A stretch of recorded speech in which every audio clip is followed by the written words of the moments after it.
Hello, I'm Michael Parker. This is Antidote, and today, this is a very, very special episode. We're going to be talking about a television show that really changed the history of television and has informed how we've moved forward with the future. And I'm, of course, talking about Star Trek. It is the 50th anniversary of Star Trek this year. The show first aired in September of 1966. And I'm very pleased to have in the studio with me today Eugene Roddenberry, son of Gene Roddenberry, the creator of Star Trek. Welcome, my brother. Absolutely. It's a pleasure to be here. Thank you. Thank you for coming on. I have been thinking about having you on for so long, and you gave me that call the other day, and I was just so happy. Like millions out there, my life has been influenced by the original Star Trek. It is my favorite television show, and it's part of the reason I do this show. And now, which one is your favorite television show? We're starting off right with the questions, and now I'm interviewing you. Sorry, go ahead. The first Star Trek, the original. TOS, the original series. Nice. I'm all in on the original series. I love all things Star Trek, but that is my favorite, and we'll talk about it some more. Sure. But anyway, like a lot of people, the show has influenced the way I think about life. Last night, I watched this, Trek Nation. Now this, let's cut straight to the personal. What is that? This is Trek Nation. This is a documentary that you made. No, but what media, what format is that? This does look a bit anachronistic. It is in a hard digital form. It's almost as if you would put this into a computer or something after removing it from a box. Yeah. I remember something like that from years ago. But anyhow, my little DVD joke. But I do have a DVD, and it's weird because after I watched the film last night, I was like, wow, I wish I had a copy of the DVD because there is additional content. Yeah. Well, let's talk about this because I was very impressed with Trek Nation. Thank you. And you were very honest. You were very honest about yourself. You're very honest about your father, your family, your relationship with your father. Was that a difficult film to make? It was difficult in other ways. Being honest about it was not difficult at all. I had seen a number of documentaries before we started this project, and the one that really indirectly inspired it was Trekkies. Yes. Since my father passed away when I was 17, that's when my eyes and ears kind of opened up to Star Trek, and started listening to fans and their stories, and sort of understanding that Star Trek was more than just a TV show, that it inspired people and touched lives. And to that point in my life, I was 17, I had been watching Knight Rider and Dukes of Hazzard, and those were a little bit more one-dimensional, good guy, bad guy. I didn't come away from any of those episodes going like, wow, that was thought-provoking. I just wanted the kit car. Anyhow, when I started listening to fans and started hearing these stories, some of them, unbelievable, I really became very proud of my father. And I started my journey to understand my father and the Star Trek legacy at that point. And every time I went to an event or a convention, I would make extra effort to meet people and talk to them and ask, what is it? And Trekkies came out, and it showed sort of all these fans, but it showed the extreme sides of fandom and really portrayed them as these people who were out of touch with reality and dressed up in costume and wacky. And as fans, everyone watching this, it's not always like that. There are doctors and lawyers who, yes, on the weekends will dress up as Klingons. But you know what they'll also do? On the weekend, they'll go to a children's hospital, and they'll empower the children. They'll take them to a mall. And these children get such a sense of strength and pride by walking around with these big, burly Klingons. That is true fandom. You see these guys at football games and other events or Harley Davidson people, they're all wearing costumes too. And I don't mean to put them down, but I hope that they are also doing charitable things to make people's lives better. Because I am proud as hell of Star Trek fans because that's what a majority of them do. So anyhow, in my journey, met those people, was blown away, wanted to tell that story. And Trek Nation evolved because the producer I got involved with said, this needs to be a father-son thing. And it was weird for me to put myself in the documentary, but as it evolved, it became more of a son searching to understand his father, and that was Trek Nation. You said that it was odd to put you in there, and I love the fact that you're in there because that makes the whole thing. In full disclosure, I met you, as I mentioned earlier, in the early 2000s, and I met you through the Zappa family, who I was working for at the time. We went to a birthday party. I don't remember whose birthday party it was. My wife and I sat across from you. And I walked away that evening just thinking, you know what, Rod Roddenberry is a cool guy, because Thank you. we had so much fun that evening. And as a Star Trek fan, I know I probably lobbed a jillion, fanboy questions, but you handled it all with aplomb. You were super cool, and I was just very impressed. And so when I'm watching that film last night, I was like, yeah, that's the guy I remember, because you are very honest, and I think you beat yourself up a little bit. You're just very honest about your relationship with your father, and you portray your father in a way that is real. And you say that, you weren't a Trekkie when you were a kid, and like, how could that be? It's like, but I get it. I mean, it's like, I think a lot of times children, they don't really get into what their parents are doing, because it's just too close. It doesn't impress them. So your situation, I don't think is unique. I understand it. Yeah, no, I appreciate that. My father did pass away when I was 17. I was a rebellious teenager at that point, as shown in the documentary, and I realized more and more as I get older some of the personality traits that I may have gotten from him. Oh, yeah. He was very self-analytical. He was very objective. He was always able to sort of look at an argument and then analyze his own views on it, and then give credence to the opposing point of view. He had conversations with people, hypotheticals, where he would argue Hitler's side. Not saying that my father loved Hitler. I get it. But he was able to so objectively look at everyone's point of view to the best of his ability. Also, he's a tremendous reader and read a tremendous amount. He was able to say, but what if, this and that? Again, not saying that my father loved Hitler. He was just, so many of us will jump on the bandwagon and just be critical on something without ever really trying to understand what the argument is. And one of the qualities that I think, and I hope that I got from my father is, and it's somewhat of a detriment, but is that over-analyzation, which sometimes leads to being self-critical. So you were saying in the documentary how I might be a little hard on myself. Well, that's because every time I have a thought or I say something, I think like, well, this is how I emotionally feel, but, is that the right way to approach it? Is there another point of view? Is there another way to do it? I don't do everything in life that way, trust me. Mm-hmm. My wife would say quite differently, but that's the way I try to approach things. And so that always causes me to stop and go, well, wait a second, is what you're saying right? What I'm saying right? So I think it's a great way to go through life. You, like your father, are a very thoughtful man.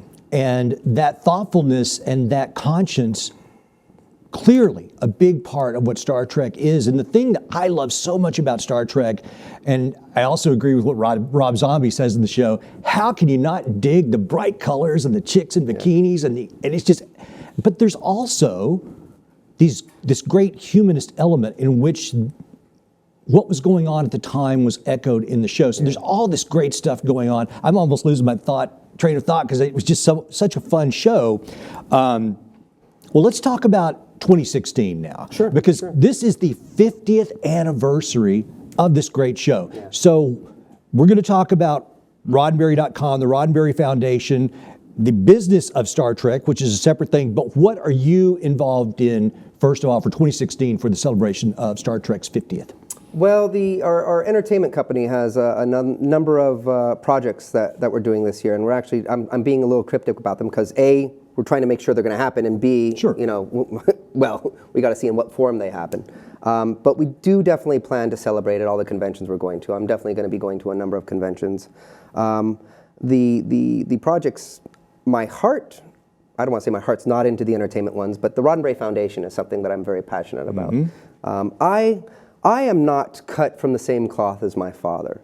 The entertainment industry is too vicious of an industry for me. There are great people in it, and you can make your own element in that industry, but the experiences that I've had make me just sort of not really want to get too into it. I understand that. I'm chicken.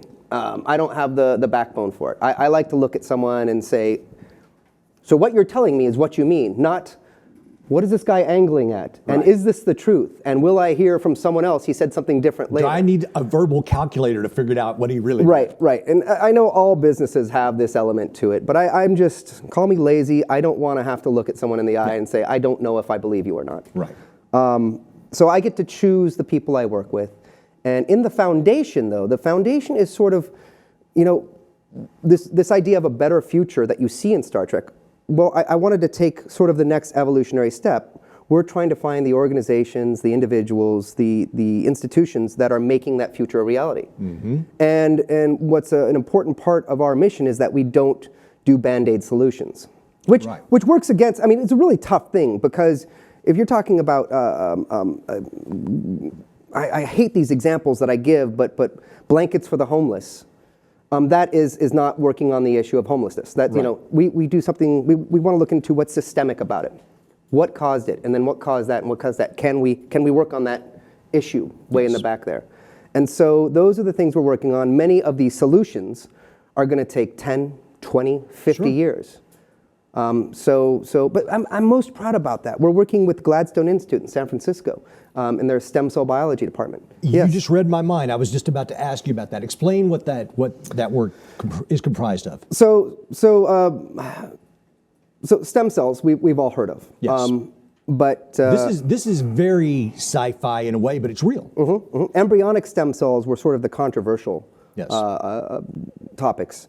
And while I am in support of that, what really got our support as an organization was they started creating something called pluripotent stem cells. And here I am sounding really smart, but it's just me regurgitating what I've heard in the past. What they are able to do is take a cell from any one of us, adult, child, skin, hair, you name it, and they can reverse engineer it into a stem cell and then program that stem cell to become organ, liver, heart, you name it.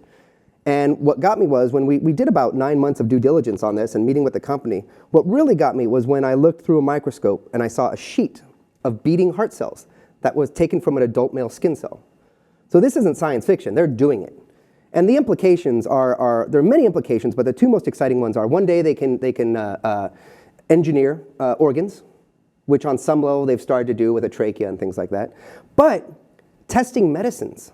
So if you've got heart disease or liver disease, they can take your skin cell, make a sheet of liver cells, and cut it up and put medicines on it. There's a more scientific way to do this, guys. And see if there's any negative or positive reactions. And then choose the best medicine for your liver condition. That's extraordinary. Now explain to me how you work with Gladstone on this. How does the Roddenberry Foundation work with Gladstone? Do you help? I'll put it very simply. We give them money. Okay, well that's what I thought. But none of us are scientists. Right. We just found God bless you. The Roddenberry Foundation. We have an endowment of money that we put into it that we want to use to make this better future. So we found them, and so we made a grant to them, and it is almost our 5th year in partnership with them, and I think we'll be going with them for a long time. Good on you, brother. The stuff they've been doing is spectacular. Tell us what the 4 Roddenberry pillars are. No problem there. Science and technology, humanitarian advances, education, and the environment. These are the pillars of the Roddenberry Foundation. And if you think about it, we chose these 4 because they really embody everything. You can point to any sort of technology and say that's a humanitarian advancement. Or if it's in the medical realm, it's well, I guess that would be that as well. But if we get into space, if we get into the environment, the 2 that have been really difficult for us are education and the environment. And why is that? Because we want to see change happen quickly. Even though we talk about 20, 30, 50 years, we look at education and we say, we can make statements that everyone makes. Oh, the education system's broken. California public education is not what it should be. We can make those broad statements. You say, well, then what's the solution? And we have been researching this for years and trying to find someone who has the magic solution. And there is no magic solution for education and the environment. There are so many different elements that play into it that cause its disruption or that cause it to malfunction. There is no one thing that we can do, just give money to. We can't find someone who's got the answer. Right. So it's been hard for us to really put our full weight behind any one thing. But you are pursuing solutions in all of these areas. Absolutely. And with the strength and the great Roddenberry name. Absolutely. And one thing I just want to put on top of that, I personally, there are 4 board members, and I personally love the term, it's been overused, but disruptive innovation. Anything that takes an old problem and flips it on its head, or an old industry and flips it on its head. It looks at something and says, well, why have you been doing it this old way, the same way for so long? Times have changed, technology just moved forward, there is a new way to do this. And these large corporations can't just change what they've done. I like the new guys that come along and say, well, I'm just going to do it myself because I know I can do it faster, better, and cheaper. Right. Elon Musk is my idol. I mean, I love this guy. I hear you, brother. In so many ways, even more having to do with the car industry and the fact that he looked at all these gigantic billion-dollar companies and said, I can do it better. Yep. And you know what? He did. The Tesla vehicles are spectacular, and he's so philanthropic. He gave up all of his patents. He opened them up to the public a few years ago for free. Yep. This guy genuinely wants to make the world a better place. I think anyone who talks to him, they're going to get that honesty. They're not going to be wondering, is this guy trying to angle something? I agree with you. I love it. When I look at Elon Musk, he is one of the few people that the president has seemed to offer up that is going to fulfill the potential that we thought that we had. That's given vision in your father's work and in a lot of great literature. He's one. I mean, I know there's other people out there. So, but he's just. Like you, I share a great deal of admiration for Elon Musk, and one day I would love for Elon to come on this show. I just wish that we saw more of those type of individuals. Yeah.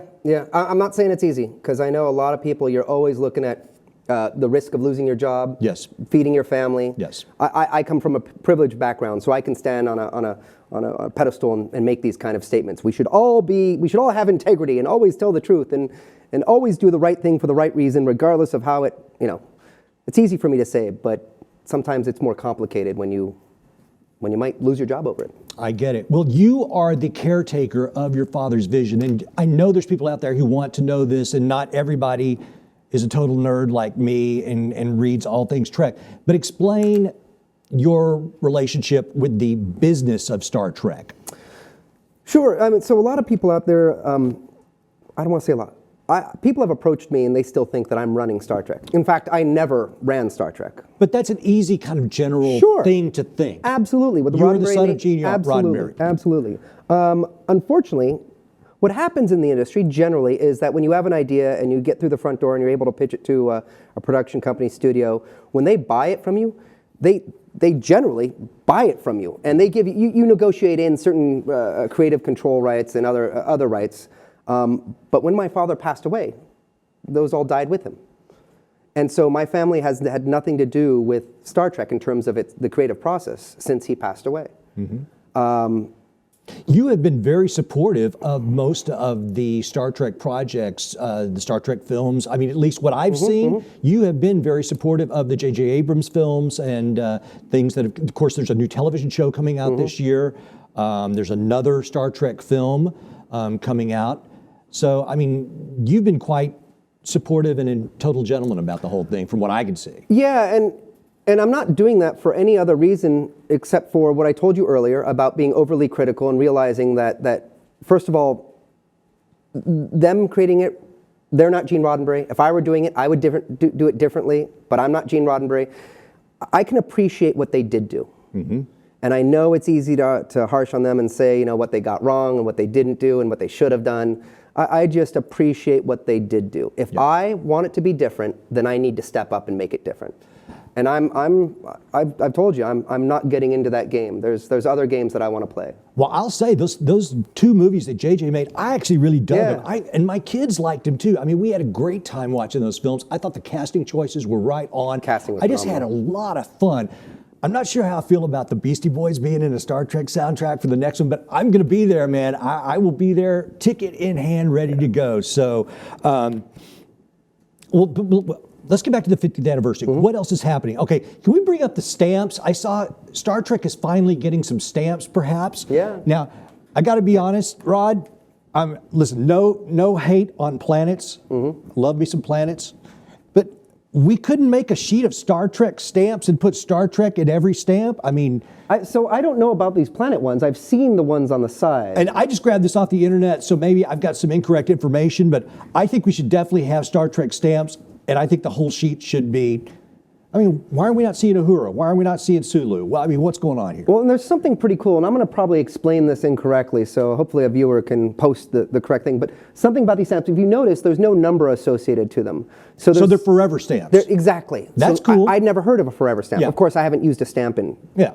15 years. It is a bit of an antiquated idea, but It is, and it'd be cool if they had digital versions for stamps.com. Yeah. I don't know, but I think they're great. hey, I'm going to buy some. I especially love this one, and I love the Vulcan Klingon the Klingon Vulcan symbol at the bottom. So I don't know. I just saw that. I would bring it up. I've also heard there's going to be some concerts. Yes. The symphony. They're doing many iterations of the Star Trek TV series, original series, Next Generation, etc.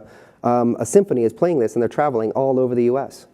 That's wonderful. Yeah, not involved in it, but very excited to go see it. Are you involved in the convention in September in New York?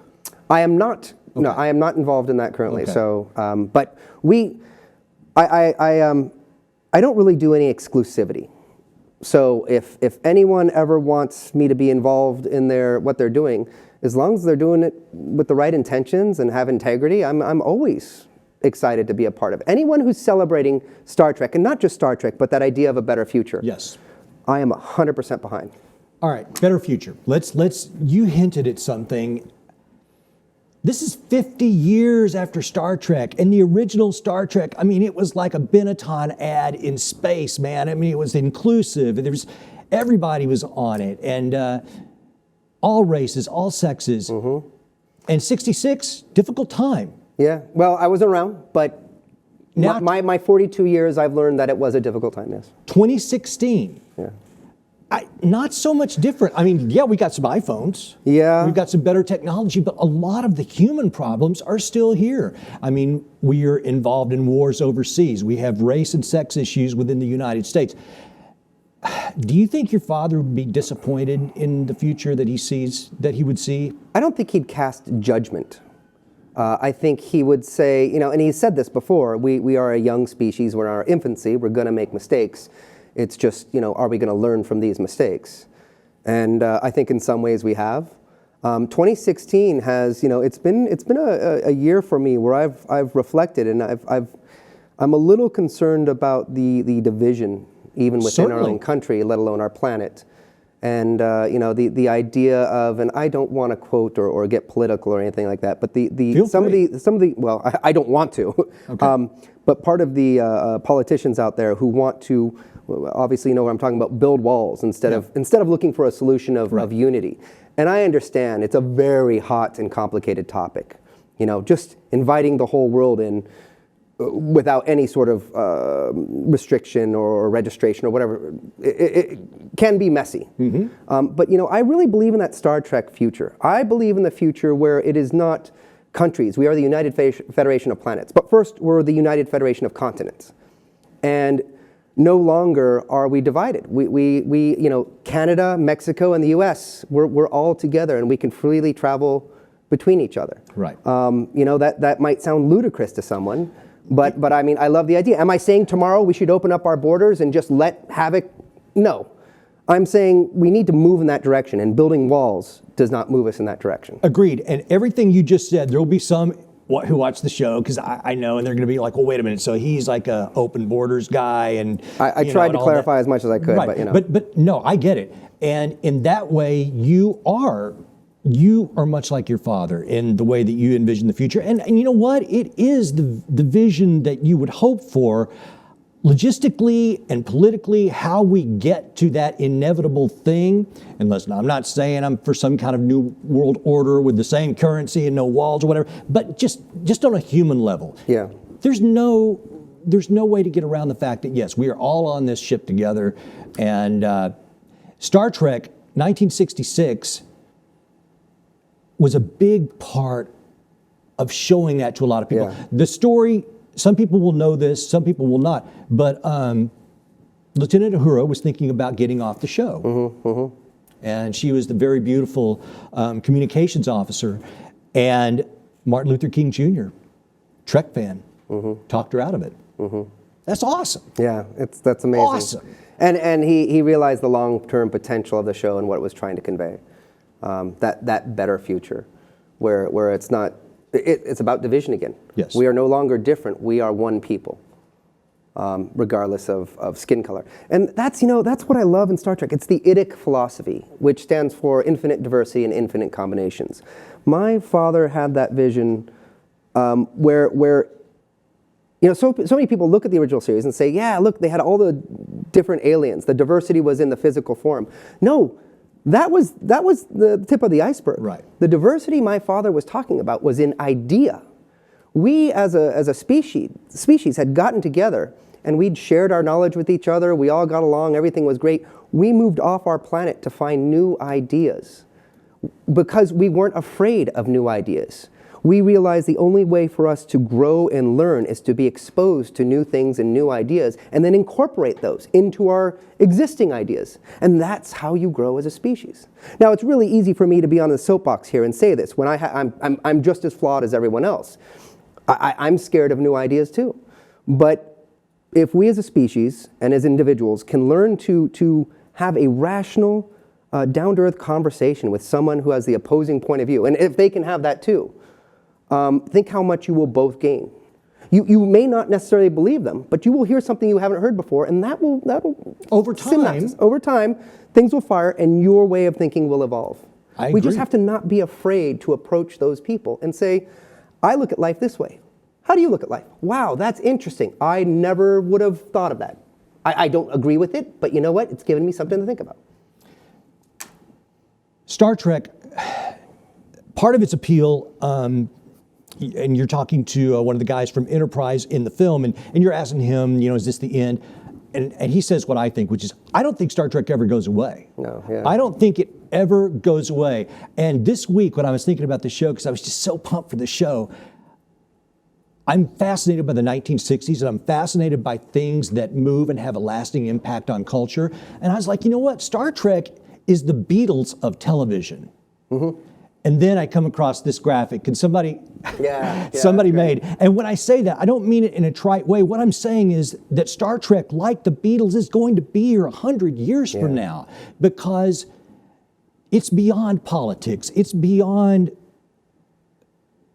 so many different things. As long as people want entertainment in a visual fashion, I think there will be a place for Star Trek. Things will come and go, but Star Trek's not going away.